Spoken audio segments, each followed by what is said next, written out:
Oh man, you look professional. I know, look at this vest. I feel like I'm about 62 years old. 65. But the cool thing is, I mean, honestly, I've got six spare magazines on me. The gun.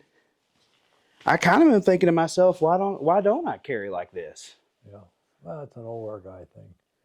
It'll grow on you. Oh, I think I'm here for it. So, okay, here we go. Hey y'all, welcome back to the channel. 1776 Duck here today. Well, first of all, back again. Another episode. I genuinely don't even know what episode number this is.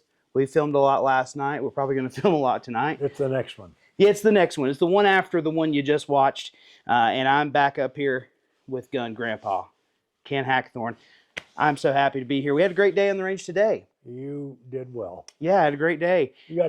You did pretty good, I should say. Yeah, well, you know, I'm wearing my trick gun. I call it the Kingslayer, your old Super 38. And man, it just really does work well for me. So, but with that, we also got to shoot some 6 guns, which has been kind of honestly, a little bit of a focus for this trip. Well, we just got started on the wheel guns. Tomorrow we're going to go heavy wheel guns. Oh wait, tomorrow is heavy wheel guns? Oh, I didn't know. I genuinely didn't know that. You got a taste today. Well, on the topic of wheel guns, it sort of occurred to me that, you know, we talk about custom 1911s. There's folks who talk about custom rifles. There's even a pretty big following for the custom shotgun. But the gun that you really don't hear a lot about in the custom world, at least not on a widespread, take, is the custom 6-gun. And I think that's a damn shame. I'm gonna be quite honest with you. But you and I were talking, and you've got some pretty epic custom 6-guns. So we're gonna go through those today. Some of those we've shot. Some of those I've shot. All of them I'm sure you've shot.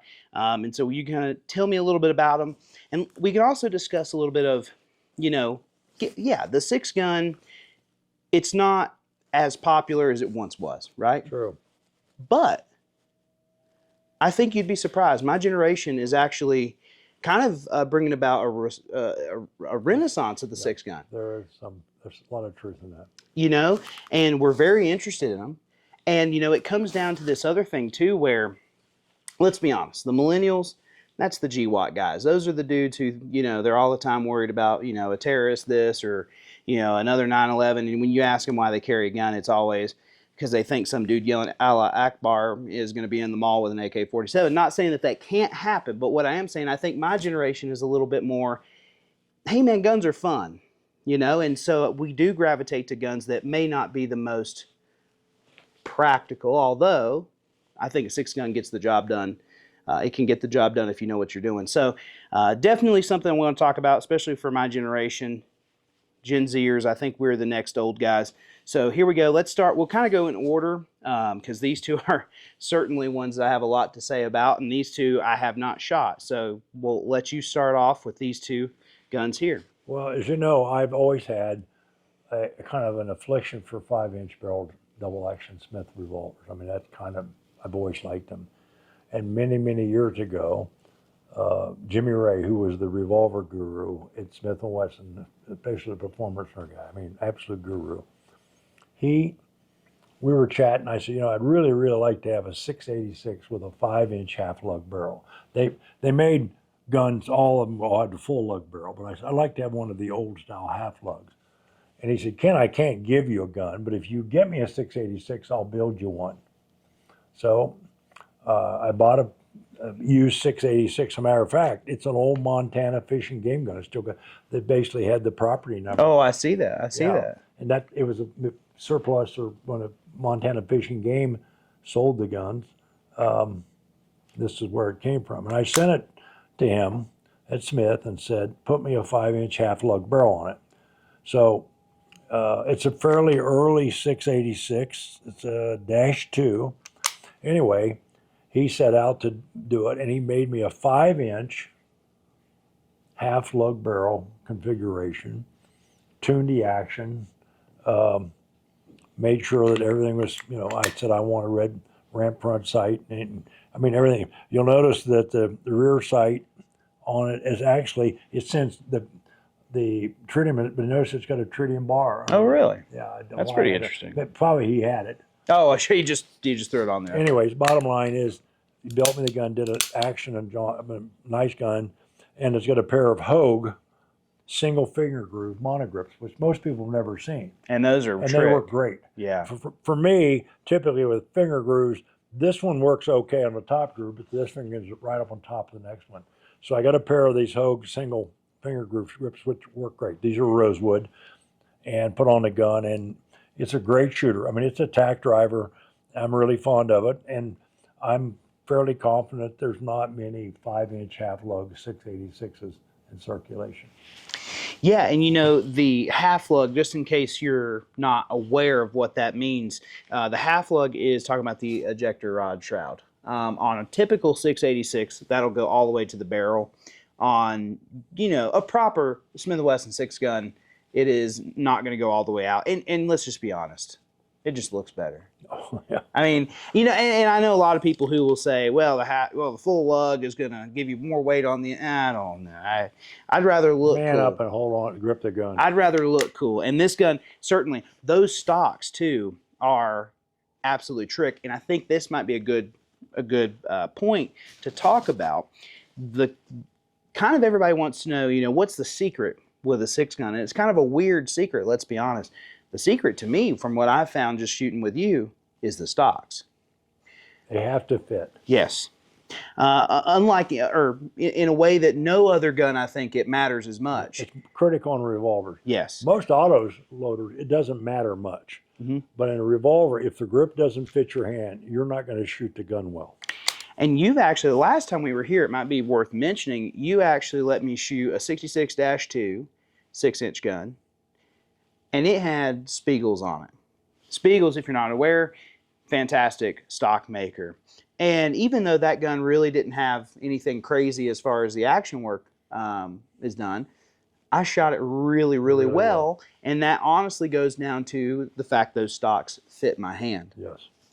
And that is absolutely critical when it comes down to a 6 gun. If you're someone who's thinking, man, I really want to get into 6 guns, I really want to get into shooting them, I think you really need to, and listen, it's not a cheap endeavor in several factors.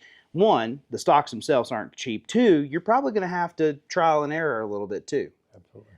But the unfortunate aspect is, much like the people who work on custom 6 guns, custom revolver stocks, not At one really. time, there were a lot of custom revolver stock makers. Well, as the revolvers got less popular, and a lot of the guys that made custom grips are not with us anymore. Right. And not many people have stepped up to the plate to replace them. So your options are pretty limited. They are, and it is unfortunate. And with that, I want to move to this monster. So you and I, well, you've kind of turned a little bit, you know, a little sissy on me with your K-frames. But at one time, you were a big in-frame guy. Yeah, I was an in-frame 44 mag guy when I was young, much like you. I shot a lot, and one of the reasons today I probably have hearing aids and my hands hurt all the time is shooting a lot of 44 mag. Yeah, that contributed to it. Now, same thing. This is a 629, and I told Jimmy Ray I'd really, really like to have a 629 with a half lug barrel, 5-inch. And he said, well, same thing, Ken. Send me a gun and I'll make what you want. This was originally a mountain gun. Really? Yeah. It's a round butt. All mountain guns were round butt. And all the round mountain guns had the black powder bevel. Right, and which is had cool. a mountain gun barrel on it. Anyway, I got the gun and I sent it to Jimmy, and he'd made me a 5-inch half lug barrel. By the way, it's got the Smith & Wesson interchangeable front sight system. Which is cool. And I've got a bead on it, of course. And I mean, he did an action job on the thing. You try it, dude. Everybody says, does it bust caps? It never misses a beat. And these are Craig Spiegel Roper pattern grips. Well, you'll notice the reason is look how thin they are. Right. Not those big, hideous Smith & Wesson things that felt like you're grabbing a 2x4. Beautifully contoured. And I mean, and this is a joy to shoot. I shoot more heavy 44 specials. I do 44 mag, but Sure. the DA trigger on the gun is superb. You're going to find that, and its single action is superb. Gun is incredibly accurate, and I got to say, it's one of my favorite guns. 44 mags because, and literally there's probably only one like it. Sure. And yeah, it's a cool gun. And I've got one of my buddies here locally. We call him Big Jake. He's queer for 44 mags and real shooter. And he's fell in love with this gun. And so he's number one on the list on this one. Sure. Well, and that's what it is. Sometimes, you connect with a gun. And this is certainly a cool one to connect with. Now, a couple of things you said, and I want to kind of explain to people out there if they're getting into revolvers. You mentioned busting caps. And if you ever get a hold of that bone stock end frame and you go to feel the trigger on it and you're thinking, dang, that's a good trigger, it might behoove you to check that set screw that's going to be right here on the screw. Oh, yep, that's right. You just set that screw right there, and why don't you check and make sure that isn't torqued out a little bit. Yeah. That's kind of a poor boy's. Well, and a lot of people, the theory is how do you get a lighter trigger is you back off the strain screw, and that'll give you a lighter trigger pull. But it'll often give you a light ignition. Now, back in the revolver era, if you had a tuned action and Federal primers, you were good to go. But if you today, as we found out during the great COVID scamdemic and the ammo shortages and reloading components, primers were unobtainable. The guys were buying offshore brands of primers, and suddenly you had guns that would not reliably ignite the ammo. So, and it takes a real artisan, like a Jimmy Ray, that knew how to give you that weight of trigger, light, smooth trigger, and still reliably ignite the primers. Absolutely. And when you go to Smith & Wesson, I went through the armor school back in 1978. They're adamant about you keep the strain screw tightened all the way, because particularly for law enforcement, last thing you want is a gun to go click when you want it to go bang. Right. So when these guys back out the strain screw, it's kind of cheating. And remember, as you shoot it, it'll vibrate even looser, and then you start getting light hits. Now, if you're a hand loader and you have access to Federal primers and you load your own ammo, you might get by with it. But if you have to grab ammo off the shelf or somebody else's ammo, and you've got one of those lightened actions by the strain screw backed out, you may get a surprise. Right. The problem is when you put the oversized grips on the guns routinely, you can't see if it's turned. That's right. Yep, absolutely. My Model 29-3 Lou Horton gun had it backed out pretty heavily. And I remember when I got it, I was like, oh man, this has got a great action. And then I went to shoot it and I went, oh crap. But this is a great looking six gun. It's one of those kind of a little bit unassuming guns, just because you kind of have to know what you're looking at to appreciate this. But certainly a really cool gun, definitely one that I definitely think earns its place in the custom six gun world. And by the way, everybody that's ever shot that thing has fallen in love with it. Oh, of course. Yeah. Well, I mean, it's got good action. Is not typical of an end frame. They're good actions, but not as good triggers. Right. Compared to a K, end frame triggers are rarely. I mean, you run on K frames, but that's part because you're youth and inexperience. But K frames, because of the smaller cylinder mass, tends to give you the best DA trigger. Mm-hmm. And when you're going to move a cylinder with that much mass, there's more. You've got flywheel effect. You've got a lot more mass to turn. So to get it started, you end up with initially a harder trigger pull. That's right. And when you get a craftsman like Jimmy Ray that can make that gun have a trigger that feels like a K-frame, that's because he knows what's going on inside the Smith & Wesson revolver. And unfortunately, I'm almost doing this video as a bit of a wake-up call. Like, a lot of these guys aren't around, or they're kind of in their waning days of the business. So, we really need to try to start getting folks involved in getting interested in the six gun from a, mechanical standpoint, so that we can have guys to build custom six guns in the future, and I don't have to, find old guys like you to go get a custom six gun. So with that, let's move on and now I'm going to get all kind of jacked up. Now the party's about to start. I think we'll go here. We'll go here first. The belt howitzer. The Hamilton Bowen Ruger Nimrod. I mean, listen, y'all. Okay, I like shooting pretty big caliber stuff, and I told him that. And we went out, and he took, and this is a pretty intimidating pistol. We went out there, you loaded it up, you say go out there and just shoot it one-handed, and bam, it was just, a rush of, I mean, it was like, it was like God reached down and touched me violently. And it was just a whole lot of fun. Hamilton Bowen, of course, being probably one of the most famous custom 6-gun guys in the business. But why don't you tell us a little bit about that? We have a video either already out or coming out on this gun by itself, so make sure you tune in for that. But in the meantime, I just want to briefly touch on this gun, just because when you think, I mean, well, hell, he's got a book called The Custom Revolver. So definitely worth talking about. He is the dean of custom revolver work, specialized primarily in Ruger conversions. So he did Smith work at one time, but he quit doing it. Right. Anyway, this is the Nimrod. This would start off as a Ruger Bisley 45 Colt, which are, as 45s, they're tough guns. You can shoot, in essence, 45 Magnum loads in them. A load that would turn a single action army into a fragmentation grenade is just fine in this gun. Yeah. Anyway, I bought one. I sent it to him and told him what I wanted, and he built this gun for me probably 20 years ago. Okay. 15 or 20 years ago. I don't remember. I mean, anyway, but anyway, it is gorgeous. Beautiful. I mean, everything about it. I mean, it's rebarrel. I think this is a Douglas barrel, and he turns it down so you've got what they call, it looks like a banded front sight, but it's actually part of the original barrel.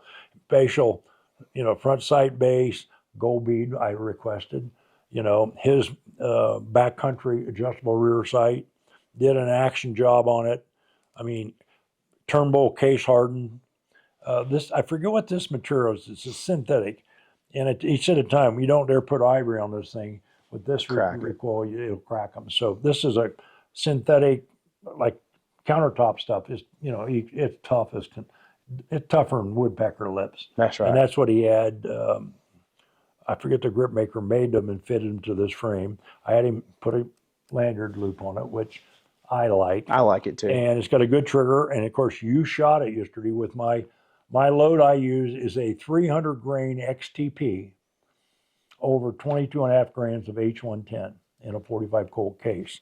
As you can notice, it wasn't very wimpy. It's got a little horsepower. Jalapeno. Yeah, that's right. That's right. And then I also have another load I shoot from time to time on it. It's really what would really be a barrel load. It's a hard class, wide, flat nose, 335 grain, 45 Colt bullet loaded to about the same velocity. And that bottom line is, it's not for timid shooters, but if you had a grizzly coming your way, not a bad piece of a kit to have in your hand. No, it's not. And as someone who's I just enjoy a big boom. Now this has a limit. I'm not a big X-frame Smith guy.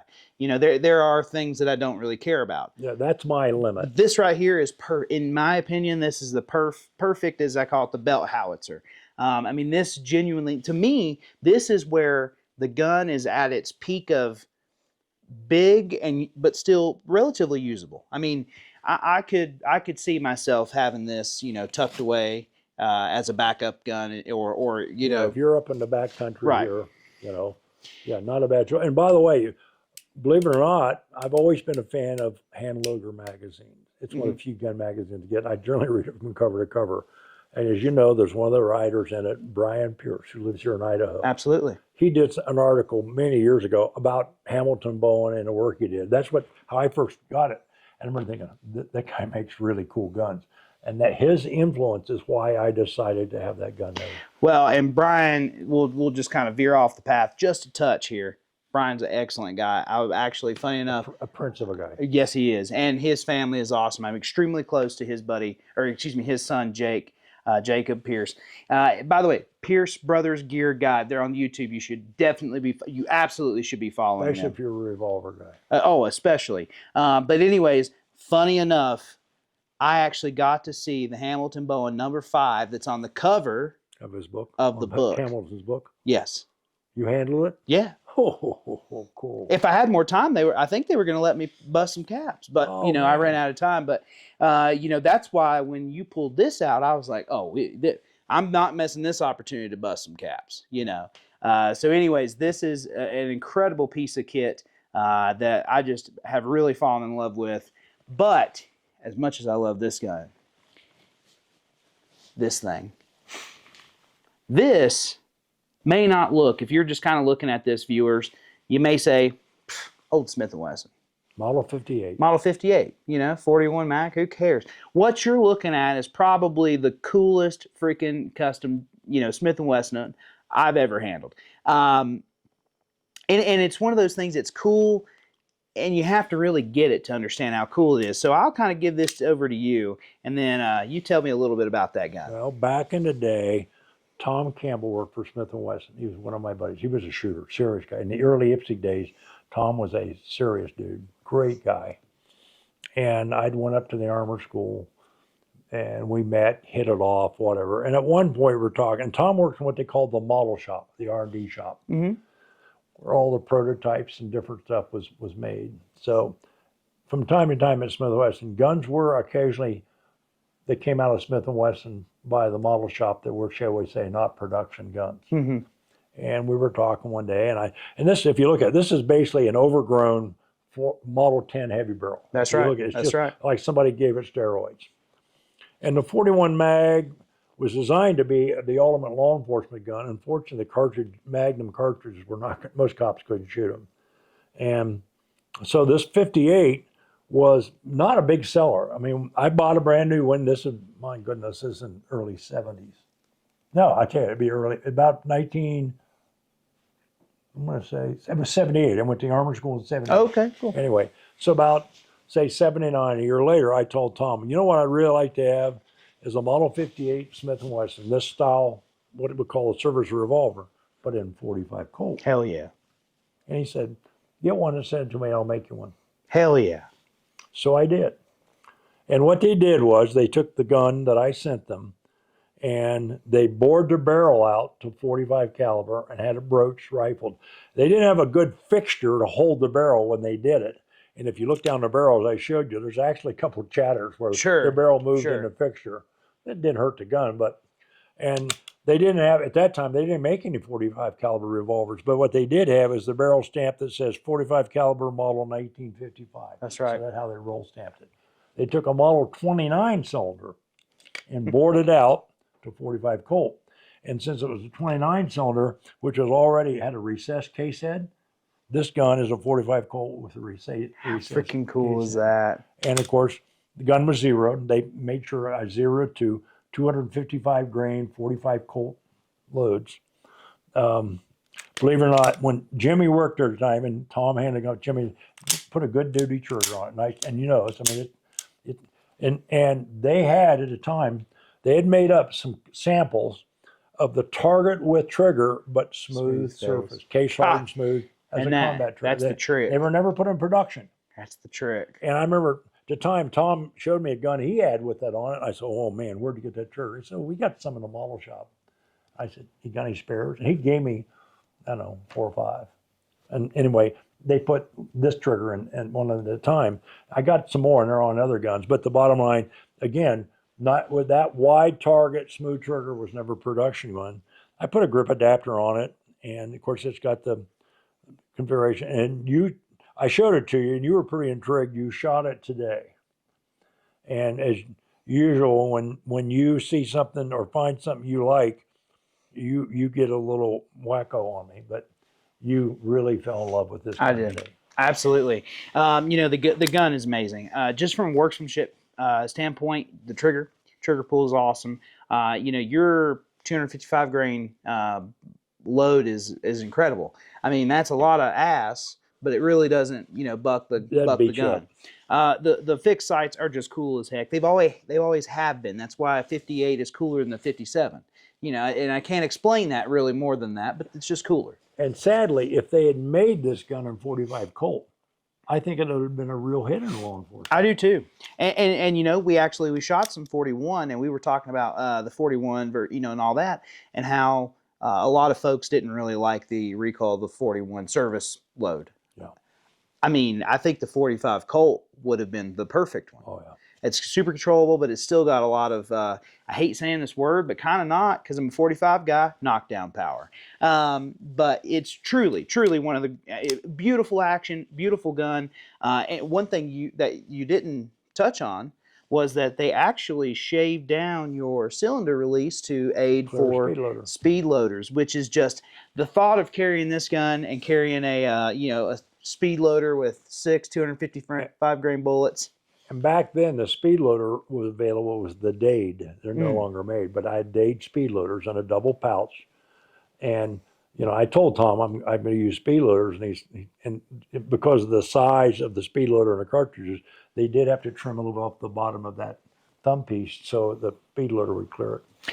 No, and this is definitely one of my favorite six guns that you have. To me, it is just epically cool. I'm not a big 41 Magnum guy, and not really for. I just don't have any use for it. I mean, that's genuinely what it is. But a 45 Colt, which I do love because I got plenty of single actions. Man, that is a really cool cartridge, and it's a cartridge that has a lot of potential as far as load development. I mean, you really can, as we've talked about with the Hamilton Bowen, which I wouldn't shoot those in this. No. But you can definitely up the game. Well, and you shot that gun really well today. Thank you. Yeah, no, I was really happy with it. Clearing the plates actually went fairly well for me. It grouped extremely well for me, about 15 yards. It was genuinely just a gun that I really didn't want to put down. I took a bunch of pictures of it while we were out there. Didn't want to put it down. In fact, I actually even volunteered to clean it after we get done filming. But I may take you up on that. Well, I'll certainly do it. And that, folks, is the custom 6-gun, the custom revolver. I like calling it a 6-gun personally. That's probably because I've been reading a lot of Askins lately.